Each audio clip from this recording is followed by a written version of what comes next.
गांधींच्या नेतृत्वात 24 पक्षांची खिचडी आहे. जगातली महासत्ता होतोय, पण त्याच वेळी मोदीजींनी या देशाला एक मजबूत देश म्हणून या ठिकाणी जगासमोर आणलं. आठवा तो काळ करोनाचा तो काळ आठवा, ज्या काळामध्ये आपल्या नातेवाईकांकडे जाण्याची देखील चोरी होती, ज्या काळामध्ये आपलं नातं देखील कोणी दाखवत नव्हतं, कोणी कोणाच्या मौत मिट्टीला देखील जात नव्हतं. बंधू भगिनींनो, जगातले एक्सपर्ट म्हणायचे भारतामध्ये किमान 50-60 कोटी लोक तरी मरतील, अशा प्रकारची अवस्था होती. जगामध्ये केवळ 4 देशांनी कोविडची लस तयार केली होती. ते देश वाट पाहत होते की आता भारत आमच्याकडे येईल, भारत आम्हाला भीक मागेल, मग भीकेमध्ये काही लसी देऊन टाकू, या भारताला गुलाम करू.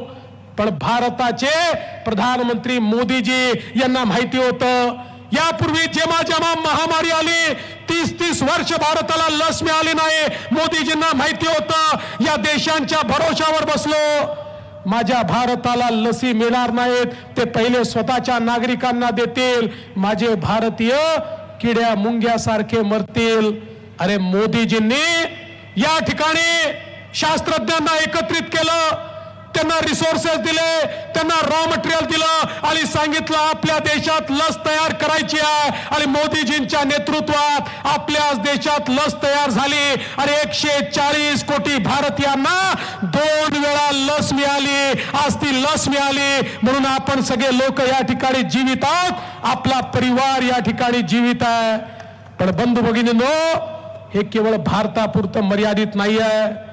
मी मॉरिशस नावाच्या देशात गेलो होतो, तिथल्या मराठी मंडळींनी छत्रपती शिवरायांच्या पुतळ्याचं उद्घाटन ठेवलं होतं, उद्घाटन केलं आणि मी मॉरिशसच्या राष्ट्रपतींना भेटायला गेलो. मॉरिशसचे राष्ट्रपती आफ्रिकन ओरिजिनचे राष्ट्रपती होते, त्यांना मी भेटलो. त्यांनी मला म्हटलं, फडणवीसजी तुम्ही मोदीजींना आमचे धन्यवाद सांगा. मी म्हटलं कशाबद्दल धन्यवाद मोदीजींना द्यायचे आहेत? ते म्हणाले मोदीजींनी कोविडच्या काळात आम्हाला कोविडची लस दिली नसती तर माझा मॉरिशस बेचिराग झाला असता. आज माझा मॉरिशस जिवंत आहे, तो नरेंद्र मोदींमुळे जिवंत आहे. आणि आज जगामध्ये असे 100 देश आहेत की जे हे सांगतात की आम्ही मोदीजींमुळे जिवंत आहोत. बंधू भगिनींनो, आता मोदीजींचं नेतृत्व हे केवळ भारतापुरतं मर्यादित नाही आहे. या 100 देशाचे लोक म्हणतात आमचा नेता जर कोणी असेल तर तो नरेंद्र मोदी आहे. ही अवस्था भारताने यापूर्वी कधी बघितली नव्हती. आज तुम्ही बघा, एक सुरक्षित भारत आपण पाहतोय.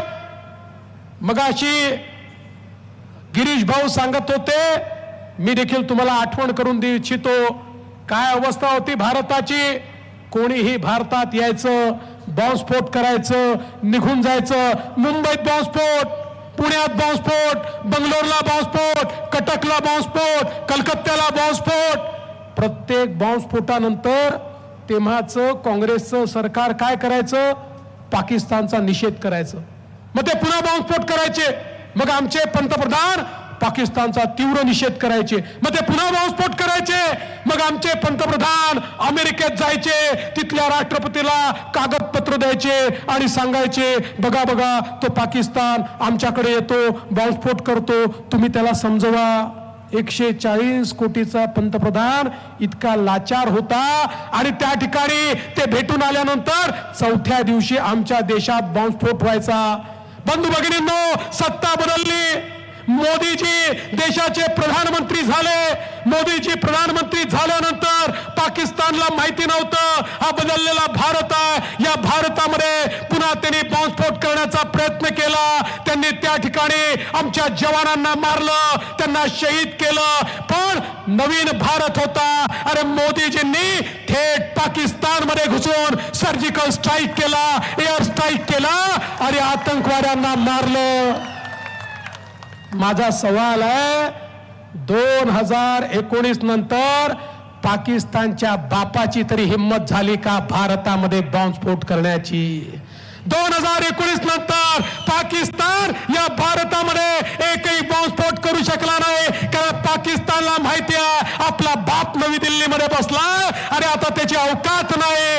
आज भारत तर चंद्रयान सोडतोय आणि पाकिस्तानची अवस्था मोदीजींनी अशी केली, तो कटोरा घेऊन घुमतोय, थोडे पैसे देऊन टाका, थोडे पैसे देऊन टाका, अशी अवस्था आज पाकिस्तानची झाली आहे. या भारताने जी प्रगती केली आहे, चंद्रयान आम्ही सोडलं, या ठिकाणी आदित्य एलवर चंद्र आणि सूर्याच्या कक्षेमध्ये आम्ही आलो. बंधू भगिनींनो, जे जपान सारख्या देशाला जमलं नाही ते भारताने आज करून दाखवलं. आणि एवढंच नाही तर आज भारत एक सुरक्षित देश आहे. या देशाने फायटर जेट तयार केलं, पाणबुडी तयार केली, फायटर नौका तयार केल्या, तोफा तयार केल्या, तोफगोळे तयार केले. आणि एवढंच नाही तर आज अग्नीसारखं मिसाईल या ठिकाणी आम्ही तयार केलं. जगाच्या पाठीवर केवळ 3 देशांजवळ जे मिसाईल आहे ते आज भारताने तयार केलंय. इथनं मिसाईल सोडलं, 7,000 किलोमीटर दूर कुठेही शत्रू लपलेला असेल त्या शत्रूवर जाऊन थेट शत्रूला नेस्तनाबूत करू शकतं. अशा प्रकारचं अग्नि मिसाईल आज भारताकडे आहे. आता चीन देखील वाकडी नजर करून आपल्याकडे पाहू शकत नाही. आणि म्हणून बंधू भगिनींनो, हा नवीन भारत आहे. आज देशाचं नेतृत्व आहे. मला तर आश्चर्य वाटतं, आपल्या विरुद्ध जे लोक या ठिकाणी लढतायत त्यांची काय परिस्थिती आहे. अरे आम्ही याच जळगावच्या सुपुत्राला, त्या ठिकाणी उज्ज्वल निकम साहेबांना मुंबईमध्ये, उत्तर मुंबईमध्ये, उत्तर मध्य मुंबईमध्ये त्या ठिकाणी उमेदवार बनवलं. त्यांना आम्ही उमेदवार बनवल्यानंतर हे काँग्रेसचे आणि इंडिया आघाडीचे लोक काय म्हणतात, ते म्हणतात उज्ज्वल निकमांना तुम्ही उमेदवारी का दिली. उज्ज्वल निकमांनी अजमल कसाबला बदनाम केलं. यांना चिंता कोणाची आहे? यांना कसाबच्या बदनामीची चिंता आहे. हे लोक त्या ठिकाणी आमच्या शहीदांचा अपमान करतात. हे म्हणतात करकऱ्यांना गोळी ही अजमल कसाबने मारली. अरे नालायकांनो, या ठिकाणी आमच्या न्यायालयाने देखील सांगितलं अजमल कसाबने गोळी मारली, आंतरराष्ट्रीय समुदायाने सांगितलं अजमल कसाबने गोळी मारली. एवढंच काय, पाकिस्तानने देखील मान्य केलं की त्या नालायक हरामखोर अजमल कसाबने आमच्या करकरे साहेबांना गोळी मारली. पण या ठिकाणी काँग्रेसचे नेते, इंडिया आघाडीचे नेते म्हणतात अजमल कसाब तर निर्दोष होता, त्याने गोळीच मारली नाही. बंधू भगिनींनो, आता फैसला करण्याची वेळ आली आहे. कोण कोणासोबत आहे? अरे आम्ही तर उज्ज्वल निकम सोबत आहोत, पण हे सगळे अजमल कसाब सोबत आहे. तुम्ही हा निर्णय करायचा आहे, अजमल कसाबची सोबत करणाऱ्यांच्या सोबत जायचा आहे की जे लोक त्याला फासावर चढवतात त्याच्या सोबत जायचा आहे. हा फैसला करणारी अशा प्रकारची निवडणूक आहे. आणि म्हणून गल्लीची नाही आहे, दिल्लीची निवडणूक आहे. अरे रक्षाताईंनी गेल्या 10 वर्षामध्ये या ठिकाणी सातत्याने गावोगावी संपर्क ठेवला. देशाच्या राज्याच्या माध्यमातून अनेक कामं या ठिकाणी केली. मोदीजींचा विकास या जिल्ह्यापर्यंत आणण्यामध्ये रक्षाताईंचा मोठा वाटा आहे. आणि बंधू भगिनींनो, रक्षाताई पुन्हा तुमच्या पुढे वोट मागण्याकरता आल्या. आणि आपल्याला माहिती आहे वोटिंग कुठल्या दिवशी आहे? 13 मेला वोटिंग आहे. आणि 13 मेला अजून काय आहे? रक्षाताईचा वाढदिवस आहे. मग आपल्या मुलीला, आपल्या बहिणीला तुम्ही वाढदिवसाचं गिफ्ट देणार आहात का? काय देणार आहात गिफ्ट? काय देणार आहात? किती देणार आहात? किती देणार आहात? किती लीड देणार आहात? 1 लाखाची लीड ही 13 तारखेला द्यायची आहे. कारण बंधू भगिनींनो, या वेळचं मतदान हे भाजपा करता नाही आहे. या वेळचं मतदान हे भारता करता आहे. भारताला मोदीजींच्या हातामध्ये देण्याकरता हे मतदान आपल्याला करायचं आहे. मला असं समजलं आज उद्धव ठाकरे देखील जळगावला येऊन गेले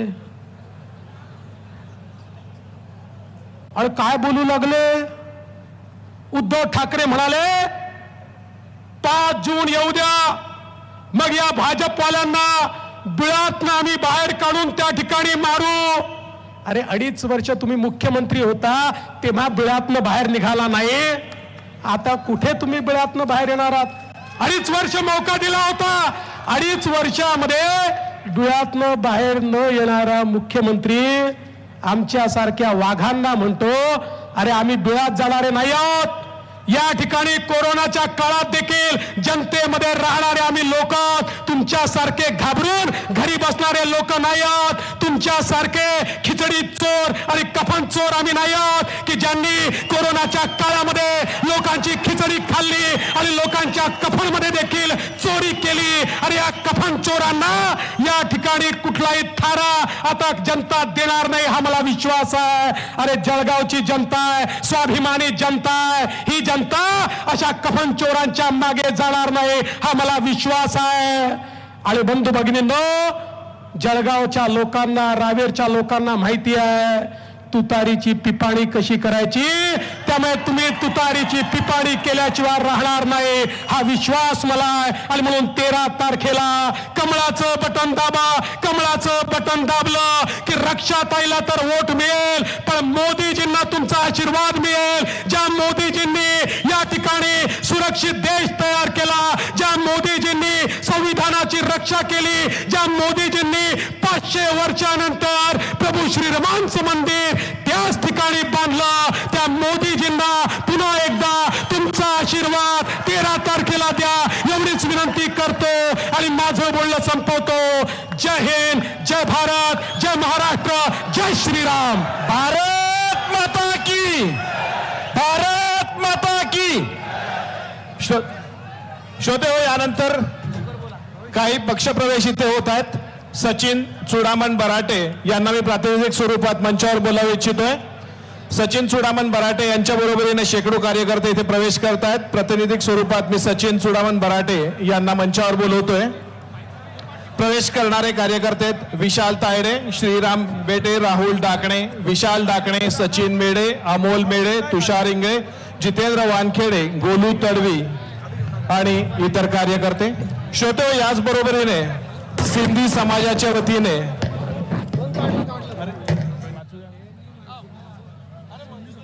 समाजाच्या वतीने सुद्धा भारतीय जनता पार्टी आणि महायुतीच्या उमेदवाराला पाठिंबा देण्याचं पत्र निकी बत्रा आणि अजय नागराणी हे माननीय उपमुख्यमंत्र्यांकडे सुपूर्द करतायत. सिंधी समाजाच्या वतीने यानंतरच्या मातृभूमी चौकामधून आज हा राजकीय सोहळा रंगतोय, प्रचाराची सभा रंगते. त्या मातृभूमी मंडळाचे अध्यक्ष श्री किरण कोलते हे माननीय उपमुख्यमंत्र्यांचं सत्कार आणि स्वागत करू इच्छित आहे. मी मातृभूमी मंडळाचे कार्यकर्ते आणि किरण कोलते यांना विनंती करतोय की त्यांनी मंचावर यायचंय.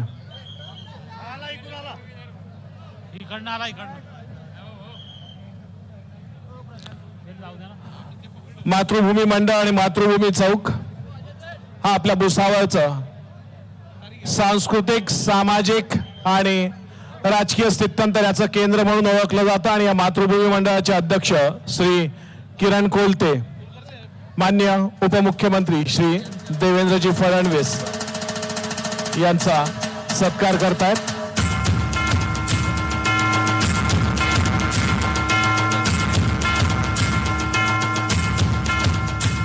श्रोते हो, आज जे शेकडो पक्ष प्रवेश झाले त्यांच्यात पैलवान अजय कोळी आचेगाव यांचा सुद्धा आज पक्ष प्रवेश झालेला आहे.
विक्रमी मताधिक्याने आपण विजय करावं आणि मोदीजींचे हात बळकट करण्यासाठी त्यांना दिल्लीला पाठवावं एवढीच विनंती मी आपल्याला प्रसंगी करतो आणि थांबतो.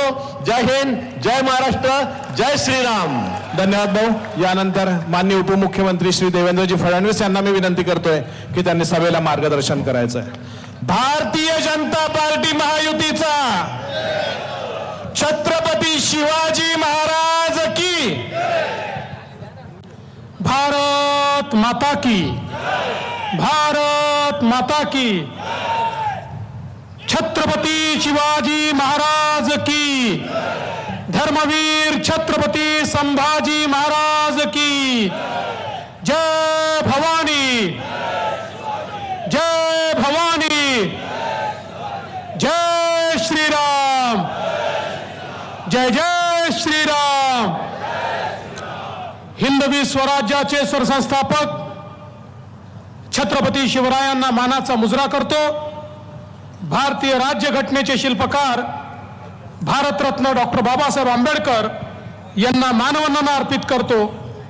आणि आज या सभेमध्ये मंचावर उपस्थित असलेले आपल्या जिल्ह्याचे लाडके मंत्री गिरीश भाऊ महाजनजी, चेनुभाऊ संचेतीजी, आपले लोकप्रिय आमदार संजय भाऊ सावकारेजी, आमदार चंद्रकांत पाटीलजी, आकाश फुंडकरजी, रमेश दादा पाटीलजी, अमोल जावळेजी, दिलीप कांबळेजी, उल्हास पाटीलजी, रंजनाताई पाटील, राजेंद्र फडके, नंदू महाजन, समाधान पाटील, उन्मेष नेमाडे, जयप्रकाश बाविस्कर, रमेश मकासरे, विकास वलकर, सचिन देशमुख, केतकीताई पाटील, ध्रुवराज लोणारी, मनोज बियाणी, संतोष चौधरी, प्रशांत पाटील, अजय भोळे, राजू सूर्यवंशी, मोहन फलक, संजय गरुड, मंचावरील सर्व मान्यवर.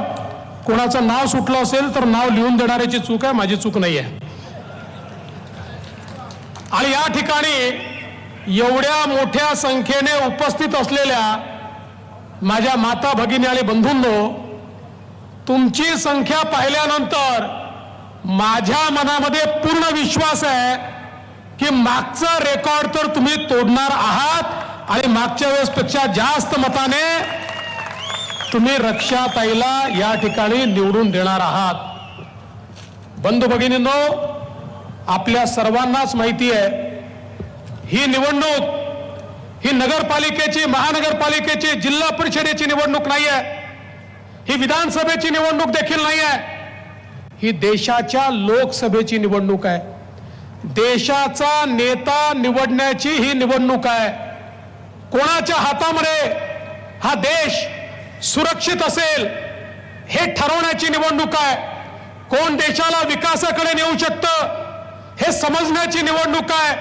सामान्य माणसाच्या आशा, आकांक्षा, अपेक्षा कोण पूर्ण करू शकतं याचा फैसला करण्याची ही निवडणूक आहे.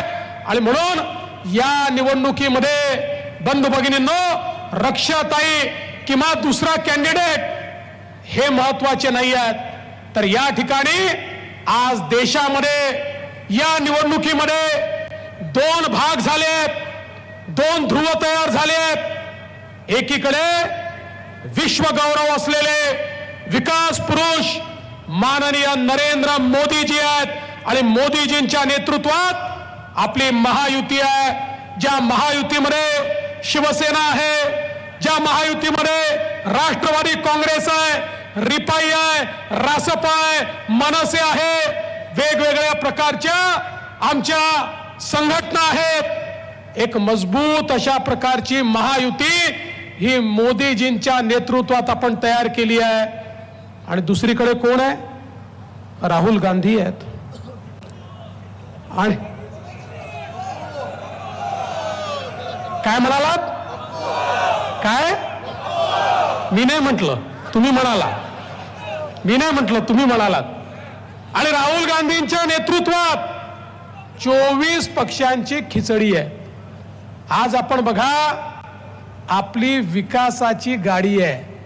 या विकासाच्या गाडीला मोदीजींचं भक्कम इंजिन आहे. त्याला वेगवेगळ्या पक्षाचे डब्बे लागले आहेत आणि या डब्यांमध्ये दीन दलित गोर गरीब आदिवासी शेतकरी शेतमजूर महिला अल्पसंख्याक भटके विमुक्त ओबीसी सगळ्यांना बसण्याची जागा आहे. आपली विकासाची गाडी सगळ्यांना आपल्या डब्यामध्ये सामावून घेऊन सबका साथ सबका विकास म्हणत मोदीजीच्या इंजिन प्रमाणे पुढे जाते आहे. दुसरीकडे अवस्था काय आहे? दुसरीकडे डब्बे नाहीच आहे, फक्त इंजिन आहे. म्हणजे मनसेचं इंजिन आहे ते आपल्या सोबत आहे, पण दुसरीकडे फक्त इंजिन आहे. तिकडे राहुल गांधी म्हणतात मी इंजिन आहे, शरद पवार म्हणतात मी इंजिन आहे, उद्धव ठाकरे म्हणतात मी इंजिन आहे, लालूचा पोरगा म्हणतो मी इंजिन आहे, मुलायम सिंगाचा पोरगा म्हणतो मी इंजिन आहे, ममता बॅनर्जी म्हणते मी इंजिन आहे, स्टॅलिन म्हणतो मी इंजिन आहे. त्या ठिकाणी डब्बे नाहीच आहे, सगळे म्हणतात मी इंजिन आहे. माझा तुम्हाला सवाल आहे, इंजिन मध्ये बसायला सामान्य माणसाला जागा असते का? इंजिन मध्ये फक्त ड्रायव्हर बसतो. आणि यांचं इंजिन असं आहे, राहुल गांधीच्या इंजिन मध्ये बसण्याकरता फक्त सोनियाजी आणि प्रियंकाजीला जागा आहे. उद्धव ठाकरेंच्या इंजिन मध्ये फक्त आदित्य ठाकरेंना बसायला जागा आहे. आणि पवार साहेबांच्या इंजिन मध्ये फक्त सुप्रिया ताईला बसायला जागा आहे. तुमच्या करता त्यांच्या इंजिन मध्ये जागा नाही आहे. तुमच्या करता जागा ही फक्त मोदीजींच्या गाडीमध्ये आहे. आणि ज्या क्षणी रक्षाताईची बटन तुम्ही दाबाल त्या क्षणी या रावेर मतदारसंघाची गाडी ही ठीक आपला डब्बा मोदीजींच्या इंजिनला लागेल. आणि मग विकासापासून आपल्याला कोणीही या ठिकाणी थांबवू शकणार नाही. काही काळजी करू नका. लाईट बंद झाले असले तरी देखील बघा तुमचे लाईट सुरू झाले. अरे आपला करंटच असा आहे की ह्या लाईटची आवश्यकता नाही आहे. आणि म्हणून बंधू भगिनींनो, या ठिकाणी रक्षाताईचं डब्यामध्ये आपण सगळे बसलो की हा डबा मोदीजींच्या इंजिनला लागणार आहे. काय सुंदर दृश्य आहे बघा.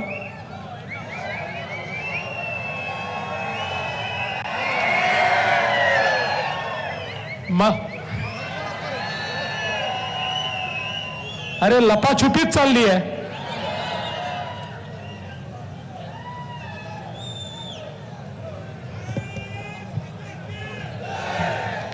हमको रोक सके ये किसी अंधेरे में दम नहीं. रोशनी हमसे है, रोशनी से हम नहीं.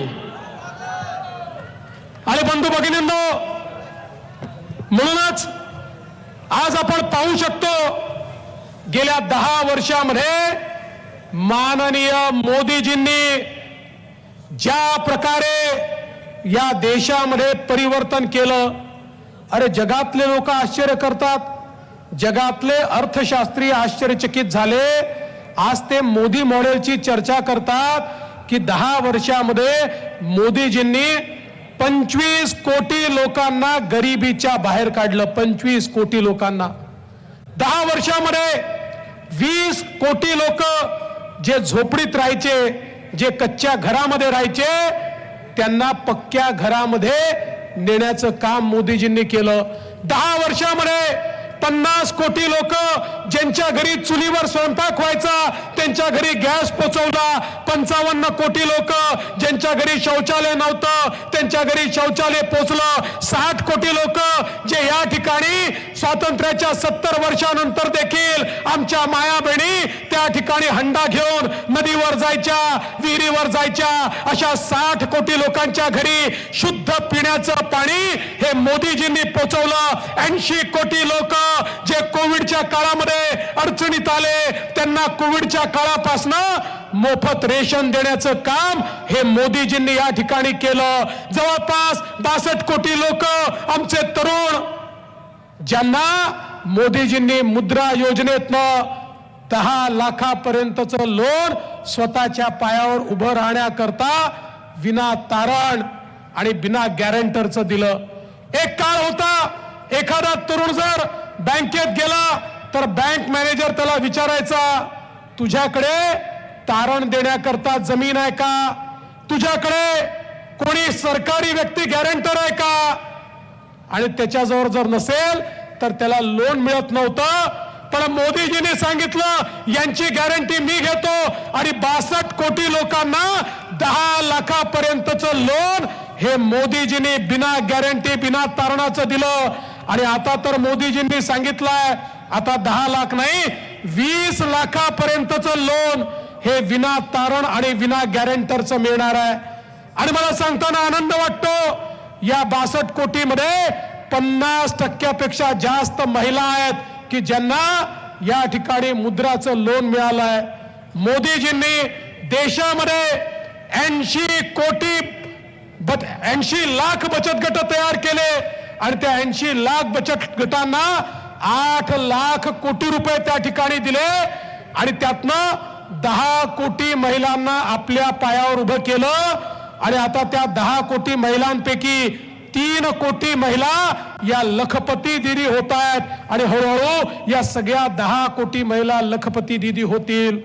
मोदीजी म्हणतात जेव्हा एक पुरुष पायावर उभा राहतो त्यावेळी केवळ पुरुष पायावर उभा राहतो, पण जेव्हा एक महिला पायावर उभी राहते तेव्हा संपूर्ण कुटुंब पायावर उभं राहतं. आणि म्हणून मोदीजींनी महिलांना देशाच्या मुख्यधारेमध्ये आणण्याचं काम केलं.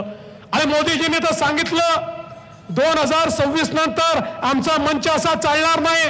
या मंचावरच्या 50% जागा आम्हाला महिलांना द्याव्या लागतील, कारण 2026 नंतर 33% विधानसभेचे आमदार या महिला असतील आणि लोकसभेमध्ये 33% खासदार या महिला असतील. त्यामुळे महिलांनी एकदा जोरदार टाळ्या वाजवून मोदीजींचं अभिनंदन केलं पाहिजे. आम्ही तर जळगाव जिल्ह्यामध्ये ऑलरेडी मोदी राज आणलेला आहे, ऑलरेडी महिला राज आणलाय. इकडे रक्षाताई आहे आणि तिकडे वाघताई आहे. पण मोदीजींनी ही अधिकारिता आज या ठिकाणी आणली. बंधू भगिनींनो, समाजातल्या प्रत्येक घटकाला मोदीजींनी या ठिकाणी लाभ दिला. आज आमच्या गावगाड्याचं अर्थकारण चालवणारा आमचा जो 12 बलुतेदार होता, आमचा जो पारंपरिक व्यावसायिक होता, याचा विचार कधीच कोणी केला नव्हता. पण पहिल्यांदा देशामध्ये मोदीजींनी विश्वकर्मा नावाची योजना आणली. 14,000 कोटी रुपये योजनेच्या अंतर्गत दिले. 12 बलुतेदार आणि पारंपरिक व्यवसाय करणारे जे लोक आहेत त्यांना त्यांच्या व्यवसायात आधुनिकता आणता आली पाहिजे, त्यांचा व्यवसाय ग्लोबल झाला पाहिजे, त्यांच्या पुढच्या पिढींपर्यंत तो व्यवसाय पोहोचला पाहिजे. याकरता मोदीजींनी विश्वकर्मासारखी योजना आणून आज त्यांना देखील मोठ्या प्रमाणात फायदा दिला. एकीकडे समाजातल्या सर्व घटकांना मोदीजींनी फायदा दिला आणि दुसरीकडे बंधू भगिनींनो, आज आपण पाहतोय इतक्या मोठ्या प्रमाणात विकास कामं होतात, सगळीकडे रस्ते होतात. मग नसीराबाद चिखली रस्त्याचं चौपदरीकरण असेल, फैजपूर जामनेरचं कॉन्क्रिटीकरण असेल, बोदवड रस्त्याचं त्या ठिकाणी काम असेल, भुसावळ तालुक्यात 240 कोटीची विविध कामं असतील. कामांची यादी मोठी आहे. ही सगळी कामं या ठिकाणी का होऊ शकली? कारण मोदीजींनी काँग्रेसच्या काळामध्ये केवळ इन्फ्रास्ट्रक्चरवर 1 लाख कोटी रुपये वर्षाला खर्च व्हायचे. आज वर्षाला 13 लाख कोटी रुपये मोदीजी खर्च करतात. त्यामुळे संपूर्ण भारतामध्ये आज इन्फ्रास्ट्रक्चरचं काम होताना आपल्याला पाहायला मिळत आहे. आज आपल्याकडे सिंचनाची कामं असतील, पिण्याच्या पाण्याची कामं असतील, रस्त्यांची पुलांची कामं असतील, ही सगळी कामं होताना या ठिकाणी दिसत आहेत. आणि आताच आमचे आमदार संजय सावकारेजी यांनी देखील या भुसावळची महत्वाची काही कामं सांगितलेली आहेत. मी संजीव भाऊ तुम्हाला एवढंच सांगतो, गिरीश भाऊ आणि माझ्या रूपाने तुमच्याकडे बेअरर चेक आहे. लक्षात ठेवा, महाराष्ट्राच्या खजान्याची चावी तुमच्याकडे आहे. चिंता करू नका. तुम्ही जे जे विषय या ठिकाणी मांडलेले आहेत त्या त्या विषयाला लागेल तेवढा निधी याच अधिवेशनाच्या याच बजेटमध्ये तुम्हाला देतो. या भुसावळचं चित्र बदलण्याचा जो तुमचा या ठिकाणी प्रयत्न आहे, मग पिण्याच्या पाण्याची योजना असेल, बसपोर्टची योजना असेल, SRPFचं सेंटर असेल, भुयारी गटारा करता पैसा असेल, या ठिकाणी MIDC असेल, या सगळ्या गोष्टी तुम्हाला जास्त का नाही, याच बजेटमध्ये तुम्हाला या सगळ्या गोष्टी मी करून देतो. कारण आता या ठिकाणी मोदीजींचं राज्य आहे आणि महाराष्ट्रामध्ये आपलं महायुतीचं राज्य आहे. आणि मला विश्वास आहे रक्षाताई तिकडे गेल्यानंतर एकीकडे मोदीजींची गाडी, मोदीजींची तिजोरी, मोदीजींची मदत आणि दुसरीकडे आपल्या राज्यातनं आपल्या महायुतीची मदत. त्यामुळे आपले हे सगळे स्वप्न पूर्ण होतील. पण या निमित्ताने बंधू भगिनींनो, तुम्हाला मी हेच सांगायला आलो आहे, आज देशामध्ये मोदीजींच्या नेतृत्वात एक मजबूत सरकार आपल्याला मिळालं आहे. या सरकारने भ्रष्टाचारावर आळा आणला आणि म्हणून आज देश विकासाकडे चाललेला आहे. आज आपला देश जगातली महासत्ता होतोय. पण त्याच वेळी मोदीजींनी या देशाला एक मजबूत देश म्हणून या ठिकाणी जगासमोर आणलं. आठवा तो काळ करोनाचा तो काळ आठवा, ज्या काळामध्ये आपल्या नातेवाईकांकडे जाण्याची देखील चोरी होती, ज्या काळामध्ये आपलं नातं देखील कोणी दाखवत नव्हतं, कोणी कोणाच्या मौत मिट्टीला देखील जात नव्हतं. बंधू भगिनींनो, जगातले एक्सपर्ट म्हणायचे भारतामध्ये किमान 50-60 कोटी लोक तरी मरतील, अशा प्रकारची अवस्था होती. जगामध्ये केवळ 4 देशांनी कोविडची लस तयार केली होती. ते देश वाट पाहत होते की आता भारत आमच्याकडे येईल, भारत आम्हाला भीक मागेल, मग भीकेमध्ये काही लसी देऊन टाकू, या भारताला गुलाम करू. पण भारताचे प्रधानमंत्री मोदीजी यांना माहिती होतं, यापूर्वी जेव्हा जेव्हा महामारी आली 30-30 वर्ष भारताला लस मिळाली नाही. मोदीजींना माहिती होतं या देशांच्या भरोशावर बसलो, माझ्या भारताला लसी मिळणार नाहीत, ते पहिले स्वतःच्या नागरिकांना देतील, माझे भारतीय किड्या मुंग्यासारखे मरतील. अरे मोदीजींनी या ठिकाणी शास्त्रज्ञांना एकत्रित केलं, त्यांना रिसोर्सेस दिले, त्यांना रॉ मटेरियल दिलं आणि सांगितलं आपल्या देशात लस तयार करायची आहे. आणि मोदीजींच्या नेतृत्वात आपल्याच देशात लस तयार झाली आणि 140 कोटी भारतीयांना 2 वेळा लस मिळाली. आज ती लस मिळाली म्हणून आपण सगळे लोक या ठिकाणी जीवित आहोत, आपला परिवार या ठिकाणी जीवित आहे. पण बंधू भगिनींनो, हे केवळ भारतापुरतं मर्यादित नाही आहे. मी मॉरिशस नावाच्या देशात गेलो होतो. तिथल्या मराठी मंडळींनी छत्रपती शिवरायांच्या पुतळ्याचं उद्घाटन ठेवलं होतं, उद्घाटन केलं आणि मी मॉरिशसच्या राष्ट्रपतींना भेटायला गेलो. मॉरिशसचे राष्ट्रपती आफ्रिकन ओरिजिनचे राष्ट्रपती होते, त्यांना मी भेटलो. त्यांनी मला म्हटलं, फडणवीसजी तुम्ही मोदीजींना आमचे धन्यवाद सांगा. मी म्हटलं कशाबद्दल धन्यवाद मोदीजींना द्यायचे आहेत? ते म्हणाले मोदीजींनी कोविडच्या काळात आम्हाला कोविडची लस दिली नसती तर माझा मॉरिशस बेचिराग झाला असता. आज माझा मॉरिशस जिवंत आहे, तो नरेंद्र मोदींमुळे जिवंत आहे. आणि आज जगामध्ये असे 100 देश आहेत की जे हे सांगतात की आम्ही मोदीजींमुळे जिवंत आहोत. बंधू भगिनींनो, आता मोदीजींचं नेतृत्व हे केवळ भारतापुरतं मर्यादित नाही आहे. या 100 देशाचे लोक म्हणतात आमचा नेता जर कोणी असेल तर तो नरेंद्र मोदी आहे. ही अवस्था भारताने यापूर्वी कधी बघितली नव्हती. आज तुम्ही बघा, एक सुरक्षित भारत आपण पाहतोय. मगाशी गिरीश भाऊ सांगत होते, मी देखील तुम्हाला आठवण करून देऊ इच्छितो, काय अवस्था होती भारताची. कोणीही भारतात यायचं, बॉम्बस्फोट करायचं, निघून जायचं. मुंबईत बॉम्बस्फोट, पुण्यात बॉम्बस्फोट, बंगलोरला बॉम्बस्फोट, कटकला बॉम्बस्फोट, कलकत्त्याला बॉम्बस्फोट. प्रत्येक बॉम्बस्फोटानंतर तेव्हाचं काँग्रेसचं सरकार काय करायचं? पाकिस्तानचा निषेध करायचं. मग ते पुन्हा बॉम्बस्फोट करायचे. मग आमचे पंतप्रधान पाकिस्तानचा तीव्र निषेध करायचे. मग ते पुन्हा बॉम्बस्फोट करायचे. मग आमचे पंतप्रधान अमेरिकेत जायचे, तिथल्या राष्ट्रपतीला कागदपत्र द्यायचे आणि सांगायचे बघा बघा तो पाकिस्तान आमच्याकडे येतो, बॉम्बस्फोट करतो, तुम्ही त्याला समजवा. 140 कोटीचा पंतप्रधान इतका लाचार होता आणि त्या ठिकाणी ते भेटून आल्यानंतर चौथ्या दिवशी आमच्या देशात बॉम्बस्फोट व्हायचा. बंधू भगिनींनो, सत्ता बदलली, मोदीजी देशाचे प्रधानमंत्री झाले.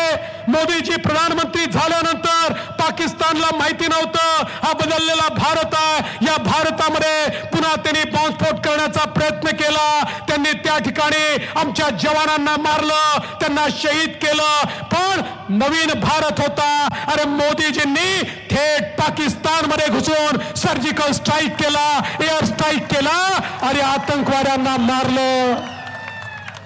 माझा सवाल आहे, 2019 नंतर पाकिस्तानच्या बापाची तरी हिम्मत झाली का भारतामध्ये बॉम्बस्फोट करण्याची? 2019 नंतर पाकिस्तान या भारतामध्ये एकही बॉम्बस्फोट करू शकला नाही, कारण पाकिस्तानला माहिती आहे आपला बाप नवी दिल्लीमध्ये बसलाय आणि आता त्याची अवकात नाही.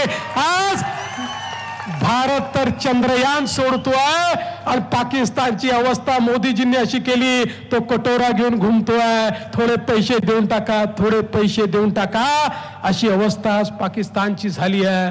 या भारताने जी प्रगती केली आहे, चंद्रयान आम्ही सोडलं, या ठिकाणी आदित्य एलवर चंद्र आणि सूर्याच्या कक्षेमध्ये आम्ही आलो. बंधू भगिनींनो, जे जपान सारख्या देशाला जमलं नाही ते भारताने आज करून दाखवलं. आणि एवढंच नाही तर आज भारत एक सुरक्षित देश आहे.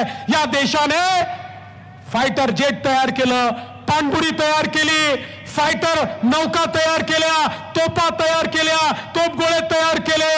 आणि एवढंच नाही तर आज अग्निसारखं मिसाईल या ठिकाणी आम्ही तयार केलं. जगाच्या पाठीवर केवळ 3 देशांजवळ जे मिसाईल आहे ते आज भारताने तयार केलंय. इथनं मिसाईल सोडलं, 7,000 किलोमीटर दूर कुठेही शत्रू लपलेला असेल त्या शत्रूवर जाऊन थेट शत्रूला नेस्तनाबूत करू शकतं. अशा प्रकारचं अग्नि मिसाईल आज भारताकडे आहे. आता चीन देखील वाकडी नजर करून आपल्याकडे पाहू शकत नाही. आणि म्हणून बंधू भगिनींनो, हा नवीन भारत आहे. आज देशाचं नेतृत्व आहे. मला तर आश्चर्य वाटतं, आपल्या विरुद्ध जे लोक या ठिकाणी लढतायत त्यांची काय परिस्थिती आहे. अरे आम्ही याच जळगावच्या सुपुत्राला, त्या ठिकाणी उज्ज्वल निकम साहेबांना मुंबईमध्ये, उत्तर मुंबईमध्ये, उत्तर मध्य मुंबईमध्ये त्या ठिकाणी उमेदवार बनवलं. त्यांना आम्ही उमेदवार बनवल्यानंतर हे काँग्रेसचे आणि इंडिया आघाडीचे लोक काय म्हणतात? ते म्हणतात उज्ज्वल निकमांना तुम्ही उमेदवारी का दिली? उज्ज्वल निकमांनी अजमल कसाबला बदनाम केलं. यांना चिंता कोणाची आहे? यांना कसाबच्या बदनामीची चिंता आहे. हे लोक त्या ठिकाणी आमच्या शहीदांचा अपमान करतात. हे म्हणतात करकरेंना गोळी ही अजमल कसाबने मारली. अरे नालायकांनो, या ठिकाणी आमच्या न्यायालयाने देखील सांगितलं अजमल कसाबने गोळी मारली, आंतरराष्ट्रीय समुदायाने सांगितलं अजमल कसाबने गोळी मारली. एवढंच काय, पाकिस्तानने देखील मान्य केलं की त्या नालायक हरामखोर अजमल कसाबने आमच्या करकरे साहेबांना गोळी मारली. पण या ठिकाणी काँग्रेसचे नेते, इंडिया आघाडीचे नेते म्हणतात अजमल कसाब तर निर्दोष होता, त्याने गोळीच मारली नाही. बंधू भगिनींनो, आता फैसला करण्याची वेळ आली आहे. कोण कोणासोबत आहे? अरे आम्ही तर उज्ज्वल निकम सोबत आहोत, पण हे सगळे अजमल कसाब सोबत आहे. तुम्ही हा निर्णय करायचा आहे, अजमल कसाबची सोबत करणाऱ्यांच्या सोबत जायचा आहे की जे लोक त्याला फासावर चढवतात त्याच्या सोबत जायचा आहे. हा फैसला करणारी अशा प्रकारची निवडणूक आहे. आणि म्हणून गल्लीची नाही आहे, दिल्लीची निवडणूक आहे. अरे रक्षाताईंनी गेल्या 10 वर्षामध्ये या ठिकाणी सातत्याने गावोगावी संपर्क ठेवला. देशाच्या राज्याच्या माध्यमातून अनेक कामं या ठिकाणी केली. मोदीजींचा विकास या जिल्ह्यापर्यंत आणण्यामध्ये रक्षाताईंचा मोठा वाटा आहे. आणि बंधू भगिनींनो, रक्षाताई पुन्हा तुमच्या पुढे वोट मागण्याकरता आले. आणि आपल्याला माहिती आहे वोटिंग कुठल्या दिवशी आहे? 13 मेला वोटिंग आहे. आणि 13 मेला अजून काय आहे? रक्षाताईचा वाढदिवस आहे. मग आपल्या मुलीला, आपल्या बहिणीला तुम्ही वाढदिवसाचं गिफ्ट देणार आहात का? काय देणार आहात गिफ्ट? काय देणार आहात? किती देणार आहात? किती देणार आहात? किती लीड देणार आहात? 1 लाखाची लीड ही 13 तारखेला द्यायची आहे. कारण बंधू भगिनींनो, या वेळचं मतदान हे भाजपा करता नाही आहे. या वेळचं मतदान हे भारता करता आहे. भारताला मोदीजींच्या हातामध्ये देण्याकरता हे मतदान आपल्याला करायचं आहे. मला असं समजलं आज उद्धव ठाकरे देखील जळगावला येऊन गेले आणि काय बोलू लागले. उद्धव ठाकरे म्हणाले 5 जून येऊ द्या, मग या भाजपवाल्यांना बिळातनं आम्ही बाहेर काढून त्या ठिकाणी मारू. अरे 2.5 वर्ष तुम्ही मुख्यमंत्री होता तेव्हा बिळातनं बाहेर निघाला नाही. आता कुठे तुम्ही बिळातनं बाहेर येणार आहात? 2.5 वर्ष मौका दिला होता. 2.5 वर्षामध्ये बिळातनं बाहेर न येणारा मुख्यमंत्री आमच्या सारख्या वाघांना म्हणतो अरे आम्ही बिळात जाणारे नाही आहोत. या ठिकाणी कोरोनाच्या काळात देखील जनतेमध्ये राहणारे आम्ही लोक, तुमच्यासारखे घाबरून घरी बसणारे लोक नाही आहोत. तुमच्यासारखे खिचडी चोर आणि कफन चोर आम्ही नाही आहोत की ज्यांनी कोरोनाच्या काळामध्ये लोकांची खिचडी खाल्ली आणि लोकांच्या कफनमध्ये देखील चोरी केली. आणि या कफन चोरांना या ठिकाणी कुठलाही थारा आता जनता देणार नाही हा मला विश्वास आहे. अरे जळगावची जनता आहे, स्वाभिमानी जनता आहे. ही जनता अशा कफन चोरांच्या मागे जाणार नाही हा मला विश्वास आहे. आणि बंधू भगिनींनो, जळगावच्या लोकांना, रावेरच्या लोकांना माहिती आहे तुतारीची पिपाणी कशी करायची. त्यामुळे तुम्ही तुतारीची पिपाणी केल्याशिवाय राहणार नाही हा विश्वास मला आहे. आणि म्हणून 13 तारखेला कमळाचं बटन दाबा. कमळाचं बटन दाबलं की रक्षाताईला तर वोट मिळेल, पण मोदीजींना तुमचा आशीर्वाद मिळेल. ज्या मोदीजींनी या ठिकाणी सुरक्षित देश तयार केला, ज्या मोदीजींनी संविधानाची रक्षा केली, ज्या मोदीजींनी 500 वर्षानंतर प्रभू श्रीरामांचं मंदिर त्याच ठिकाणी बांधलं, त्या मोदीजींना पुन्हा एकदा तुमचा आशीर्वाद 13 तारखेला द्या एवढीच विनंती करतो आणि माझं बोलणं संपवतो. जय हिंद, जय भारत, जय महाराष्ट्र, जय श्रीराम. भारत माता की. देश विदेशातील प्रत्येक घडामोडींचे लाईव्ह अपडेट मिळवण्यासाठी आता साम टीव्हीच्या सर्व सोशल मीडिया प्लॅटफॉर्मला लाईक, फॉलो आणि सबस्क्राईब करा. तसंच सर्व नोटिफिकेशनसाठी बेल आयकॉन प्रेस करायला विसरू नका.